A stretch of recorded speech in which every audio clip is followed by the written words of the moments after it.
بسم الله الرحمن الرحیم. عرض سلام و ادب دارم خدمت تمام کسانی که از دریچه زیبای چینل یوتیوب ما را تماشا میکنن. همه شما را خوش آمدید میگم.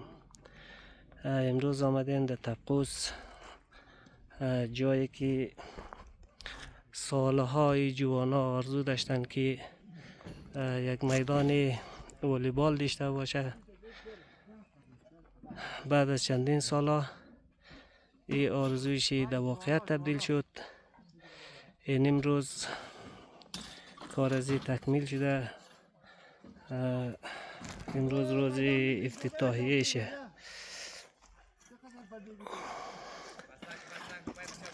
جوانا در حال آماده سازی مراسم است. این چوکی اوره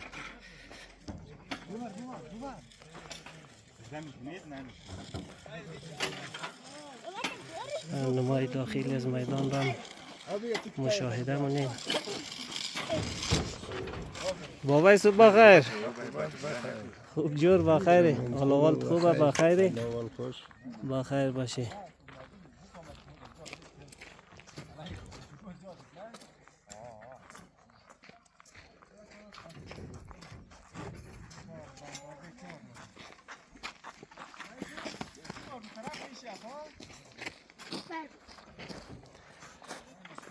جوانای عزیز با شور و اشتیاق به حال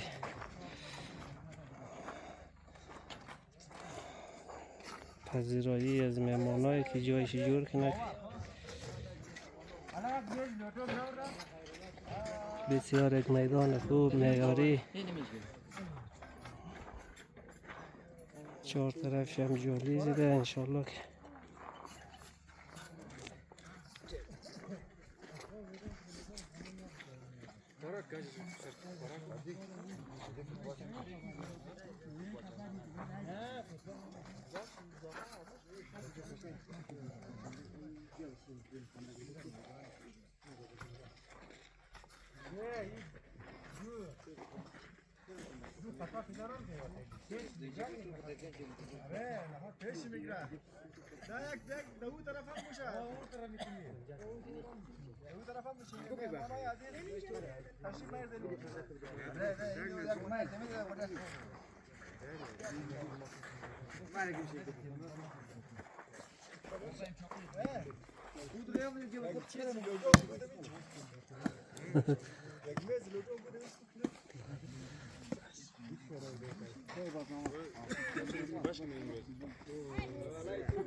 آقای فهیب خوبی؟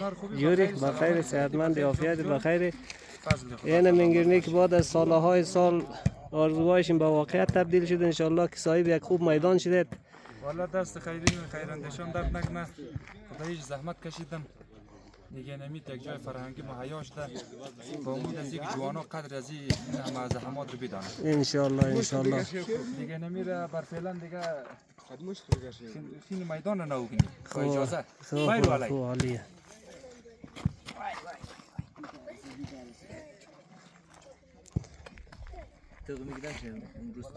بسم الله الرحمن الرحيم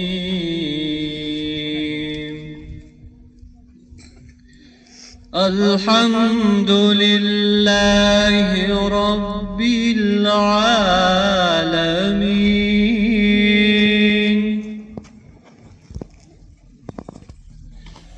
الرحمن الرحيم مالك يوم الدين إياك نعبد وإياك نستعين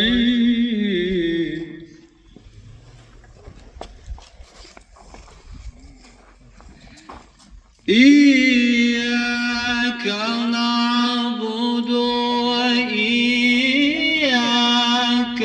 نستعين اهدنا الصراط المستقيم اهدنا الصراط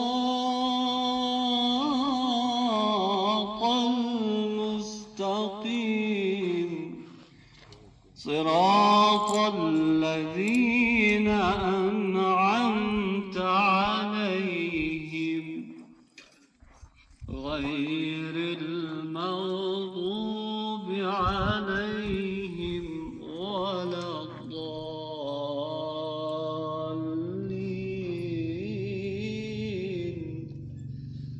صدق الله العلي العظيم اللهم صل وسلم وزد وبارك على رسول الله وآله الأطهار على رسول الله وآله الأطهار اللهم صل على محمد وآل محمد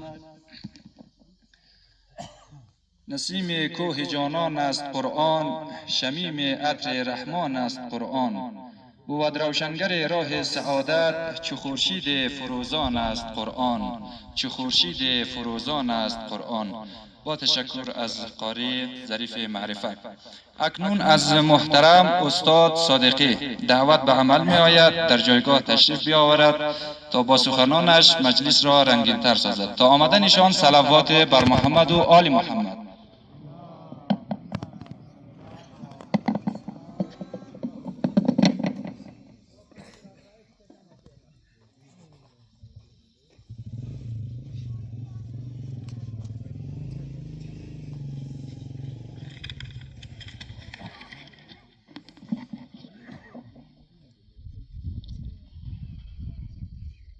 جهت سلامتی آقا امام زمان، سلامتی حاضرین در مجلس، آمرزش اموات و گذشتگان اجماعاً بلند صلوات.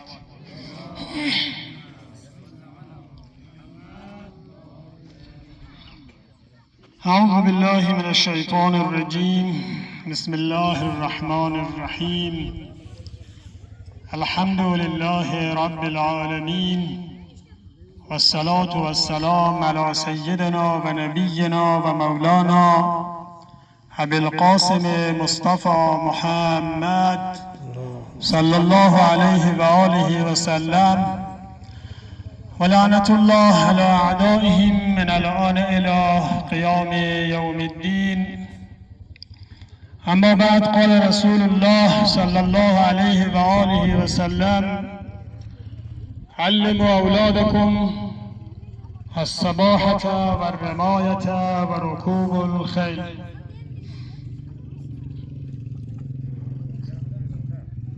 قبل از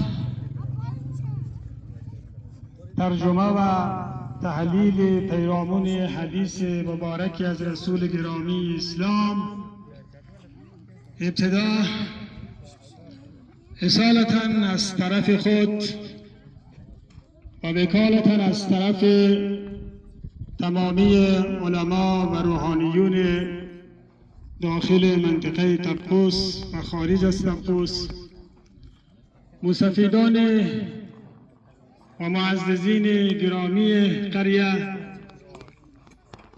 جوانان و نوجوانان و ورزش دوستان عزیز، افتتاح میدان ورزشی جوانان طبقوس را برای همه شما حضار گرامی، اخصاً جوانان، نوجوانان و ورزش دوستان عزیز تبریک و تهنیت عرض می کنم. اجازه دهید قبل از آنی که بریم سراغ ترجمه حدیث رسول گرامی اسلام، پیشینه ورزش را در قریه طبقوس مقدار بررسی کنم. ورزش یک پایه اصلی در زندگی اجتماعی است و گذشته تاریخی آن میرسد به زمان و عصر رسول گرامی اسلام که در اون زمان پیامبر بزرگوار اسلام در حدود 5 نوع ورزش را تذکر و یادآوری کرده است.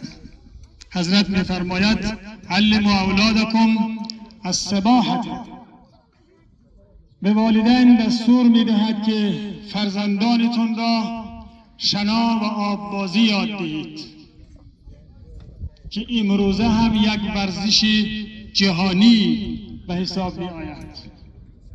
و بعد می‌فرماید و رمایت تیراندازی را یا نشانه زنی را به اولادهایتون نشان دهید و رکوب الخیل، اسب دوانی، که این 3 موضوع در او عصر و زمان بسیار نقش اساسی در پیشرفت و در ارتقا و در گرفتن مناطق بسیار زیاد را از دشمن سهم داشت و در بعض احادیث از منظر تشیع و تسنن مسئله دویدن، دوش، کوهنوردی، پیاده روی را هم پیامبر بزرگوار اسلام تأکید کرده است. به معنای دیگر از نظر دین مقدس اسلام ورزش یک اصل است در زندگی انسانها که انسانها خود را باید با ورزش تقویت دهند. در بعض احادیث دیگر است که پیامبر از حضرت علی علیه السلام است که خداوند انسانهای نیرومند و قدرتمند را نسبت به انسانهای ضعیف دوست می‌دارد. البته اینکه قدرت در کدام مجرا، در کدام کار استفاده شود بیشتر تأکید می شود روی عبادت. سابقه ورزشی در طبقوس و سالهای بسیار دور و دراز می رسد و سالهای 60، دهه 60 و دهه 70. خوب به یاد دارم که ما او زمان پسر بچه کوچیکی بودیم. جوانان نیرومند، برومند، همه‌شان از ایران تشریف آورده بودند. بازیکنان بسیار خوبی بودند. اخلاق ورزشی بسیار عالی داشتند. خوب است از این فرصت استفاده کنم نام اونها را بگیرم. شاخصترین فرد در او دوران جناب حاجی صاحب اشرف کاکایی بود با عنوان شورتزن. پاستور بود جناب حبیب الله ناظری. وسط میدان رو میگرفت جناب آقای توکلی، کبیر قاسمی، حبیب الله، حاجی حبیب الله گیرو، حاجی ذبیح الله، سید علی داد، سید محمد علی، خدا رحمت کنه سید کلو آقا و خیلی از جوانان عزیز که انصافاً بدون این که من غلو کرده باشم یا بکنم در جاغوری اینها نمونه بودند. نام طبقوس با عنوان ورزشکاران طبقوس، بازیکنان طبقوس خصوصاً در بخش والیبال نمونه بود، افتخار بود. این تنها بخشی بازی نبود، در اینها اخلاقهای متفاوت جمع شده بودند. اینا همینطور که خوب بازی میکردن اخلاقی اجتماعیشان هم خیلی عالی بود. آدمای صبور، آدمای خدوم، آدمایی که در میدان ورزشی وقتی بودن انصافاً سر و صدای بیجان نبود، فحش و دشنام نبود، با نامه‌های بد همدیگر را صدا نمی کردن. طبق فرمایش قرآن که می فرماید ولا تنابزوا بالالقاب، دستور خدا است در قرآن است که همدیگر را با نامه‌های بد صدا نکنید. اینا به علاوه که ورزششان را انجام میدادند در خدمت‌های اجتماعی بودند و مسائل دینی و مذهبی هم توجه داشتند. در وقت نماز به نمازشان میرفتند، در وقت مراسم‌های دینی در مراسم دینی شرکت میکردند. بهترین دسته سینه‌زنی از تپوس بود، خدا حفظ کند سید هما و خیلی کسای دیگری که با او سینه می‌زدند. در روزهای تاسوعا در سنگ ماشه دسته عظیم و بزرگ مال تپوسی ها بود. تا می‌رسیم به این زمان یا چند سال قبل، میدان ورزشی که امروز بناست افتتاح شود، جوانان و نوجوانان عزیز ما جاهای متفاوتی از میدان را تجربه کردند. در پیش مسجد ابوالفضل، پشت سر مسجد ابوالفضل، پیش اسیا، بالای زمین آصف نوری، در شیلبنک، زیر خانه آقای زاهدی، اینا جاهای مختلف بود که ورزشکاران نوجوانان عزیز ما اونجا بازی میکردن، ولی به دلایلی که بعداً ذکر میکنم از اونجا کجا نشد یا کسایی بودن ممانعت کردن. امروز میخواهم رو کراک صحبت کنیم. این میدان ورزشی، تسهیل این میدان، خداوند حفظشان کند، علمای تپوس جناب استاد دکتر صاحب سعیدی که از ایران تشریف آوردند با جمع علما، جناب حاجی سید فهیمی، استاد نبوی، استاد فیاض، استاد رحمانی، این جانب با همکاری عده‌ای از مستفیدان جلسه کردیم. نمایندای جوانان هم طلب کردیم. ما در حدود 6-7 جلسه کردیم تا زمینه فراهم شد و رضایت جناب آقای قادر میرزایی را گرفتیم، رضایت همسایگان که زمین داشت گرفتیم، منتها با تعداد شرایط. این شرایط این بود که میدان ورزشی، این پیشنهاد را جناب استاد داود نجیفی داد که میدان ورزشی زیاد است، بیاییم ما بررسی کنیم که چرا مردم یا امو قریه یا امو آغیل مانع میشه که جوانان اینجا بازی را ادامه ندهند. جوانان عزیز، نوجوانان، ورزش برای سلامتی انسان مفید است. همانطور که در این بینر هم نوشته شده که شما وقتتان را برای ورزش بگذارین تا صحیح و سالم باشید. چرا؟ اگر ورزش نداشته باشین برای همین کار در بستر بیماری ممکنه بیفتید. بجای این که مرن در بستر بیماری میافتین، ورزش کنید، صحیح و سالم زندگی کنید. اما من میخواهم بگویم ورزش یک بخش از زندگی است، نه اصل زندگی. اصل زندگی چیست؟ اصل زندگی کار و تلاش و فعالیت. ما نباید در یک بخش رشد کنیم، در بخش‌های متفاوت باید رشد داشته باشیم. ما وقتی این همه هزینه صورت میگیره، جوانان عزیز، مسافرین عزیز که برای شما هزینه کرده، مصارف هزینه را جناب انجینر صاحب عبدالله قاسمی و استاد محترم و استاد پرتلاش استاد داوود خدمت شما خواهند رساند که چه مقدار هزینه شده، ولی توجه جوانان و مسافرین به ورزش شما خیلی زیاده، یعنی خیلی زیاده اضافه. من میخوایم یک نکته را عرض کنم که علمای تپوس 5 نفر از علمای امسال از ابتدای سال تا کنون برنامه آموزشی علوم دینی را دارد در تپوس. آموزش احکام، عقاید، قرآن و تجوید، سیرت النبی را دارد.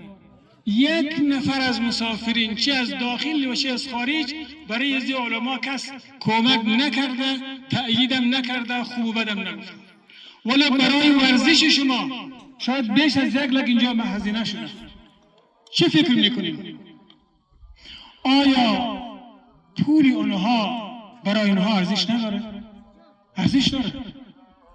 ارزش پولهای اونها مسئولیت برای شما می آوره. عزیزان، مسئولیت. شما در قبال این که می این ورزش میکن مسئولین. در برابر حفظ و مراقبت از این سالون، از این میدان ورزشی شما مسئولیت دارید. در برابر تک تک از این پایه ها و سیمه ها مسئولیت داریم. در برابر محیط پاک این سالن ورزشی شما مسئولیت دارید.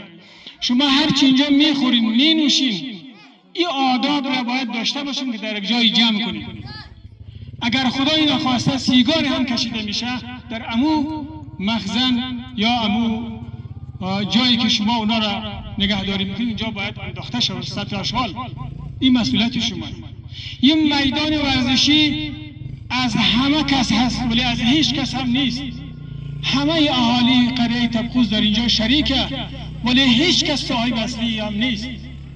تمام اقشار جامعه در اینجا سهم داره، از جوان، از پیر، از اطفال کوچیک، از نوجوانان، کلگی سهیمه و کل مردم و کل جوانان در حفظ و مراقبت از اینا هم باید سعی و تلاش.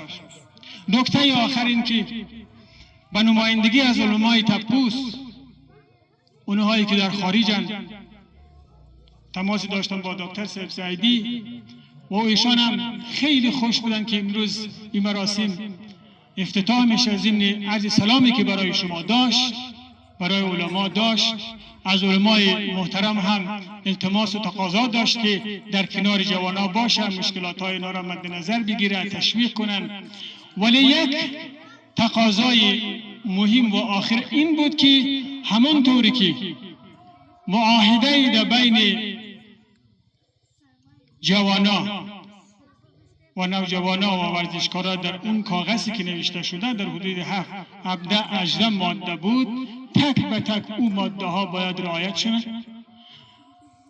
در هنگام گذاشتن اذان، خصوصا اذان مغرب و شام، مسئول ورزشگاه در ورزشگاه رو باید ببندن، هر کس بره به طرف نماز و ادای نماز شام. شما در پهلوی اهمیت دادن به ورزش و مسائل دینی خود هم باید توجه داشته باشید. نسل بزرگی که امروز اینجا بازی میکنه در حدود 17 و 18 سال است، شما سمپلین، شما نمونه این برای کسایی که در سن 10 است، برای سن 12 است. شما نمونه ها هستین معیار زندگی برای آینده ها. یعنی شما تنها زندگی برای خود نمی کنین، برای نسل های بعد از خود هم زندگی نشان میدین، منتها به طور عملی. شما اگر اینجا می آیین همدیگر را فحش میدین، همدیگر را ناسزا میگویین، با القاب بد همدیگر را صدا میکنین، یه به طور غیر مستقیم تلقی میشه، به طور مستقیم جابجا میشه در ذهنهای اطفال کوچیک. اونا هم باید همسن سالهای خود را نام بگذارن. این کار نکنین، عاجزانه خواهش میکنم این کار نکنین، همدیگر را با القاب بد نام نکنید، یاد نکنین و مسئولیت را در برابر همدیگر باید بپذیرید. در اخیر تشکر و سپاسگزاری فراوان میکنم از طرف جوانا و نوجوانا و ورزشکارای تبخوز، از همه اون عده مسافرین محترم، کسانی که در گروه تلاش و سازندگی تبخوز است، مسافرین عزیز که کمک کردند این سالن ورزشی را ساختند، از همه شما سپاسگزاری، تشکر و قدردانی می نمایم و امیدوارم که انشالله جوانان عزیز، نوجوانان عزیز قدر این همه بذل و بخشش و حمایت مسافرین و خیرین را بدانین، همانطوری که گفته شد، یادآوری شد، با مهر و محبت و انسانیت و تعهد از این میدان ورزشی استفاده کنید. این بشارت بود برای همه شما. ولی خیلی بد شد که صحبتام رو میخواهم با یک